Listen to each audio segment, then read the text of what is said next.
Hey, how you doing? Hi, I'm doing good. What's your name? cunugan Soomaaliga Really, dhibaya hadaa dadka fadhiya Soomaali lagu hadlo. Af Soomaaliya. af Soomaali Lagu baa hadlo Soomaali dheh. qabtaa Hay fusha waa ku hadli karnaa. Magaca baa Hadan. Hodan. Yeah, Hodan ee barasho wanaagsan. You look fantastic today. thank you. You look good, mashallah. You got some pretty eyes. I like your eyes. Af Somali though, you know, she can't like eat it in Somali. I know it's weird. It's weird. I know. Ah, like sugu But we have it's to. not like you know, Waa it's not like fasaxa. I can say. Waa But listen, fasaxa. right? Yeah, I know. Mhm. Long story short, we got 4 minutes. We Mhm. don't have a lot of time right now, and I do think you Okay. look good. You feel me? Mhm. I think we. English ka ku hadla dhaa What you think? What do you mean? I think we look good together. What you think though? What you like? What's your thoughts? Like, how you feeling right now?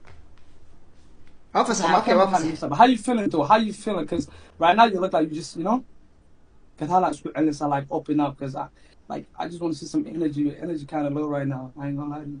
Yeah, in a joke, Sina, but first I have to know you. No. You gotta ask questions, right? Yeah, how tall are you? Dhirarka waa imisa Soomaali hadda laga dhigo. I'm 5'11". What about you? 5'11"? anaga waa ka dhex baxana I'm saaxib 5'11". English I'm meesha lagu 5'9". hadlo si wallahi waa la wadoodo You 5'9"? 5'9". Yeah, God damn, nigga. I know. I like my talk though. Like, kamerada what other question you got though? Because maanta dhan if I maxaa u would have said I would have sheegaysaa asked. Like, there's nothing I can ask you right now. You like maanta dhan maxaa you u was sheegaysaa everything I was kamerada looking ka for. I ain't qaldan gonna hold you. You know?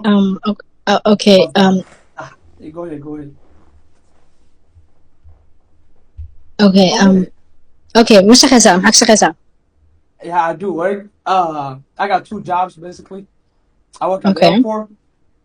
Mhm. I work at the airport, and I got regular other job that I can't tell you right now. I Okay. can only show you some other time. But Mhm. isma darin I work kaana at the qabtaa airport Soomaali and ku I dar can do part time on it. Streaming and shit. isma dar Okay, that's good. isma dar hal Soomaali xitaa ma jiri ibra صاحب صومالي ما لقوا هالكرة صاحب صومالي ما لقوا هالكرة hadda baa ku صاحب hadlaysaa صومالي كان ها xaaska يا Soomaali hadda baa ku ويد hadlaysaa قبل مركلة هاي اوكي سؤالها صومالي او جوابها هاي صومالي او جوابها هاي isku day waxay Hay Soomaali lagu hadlanaa.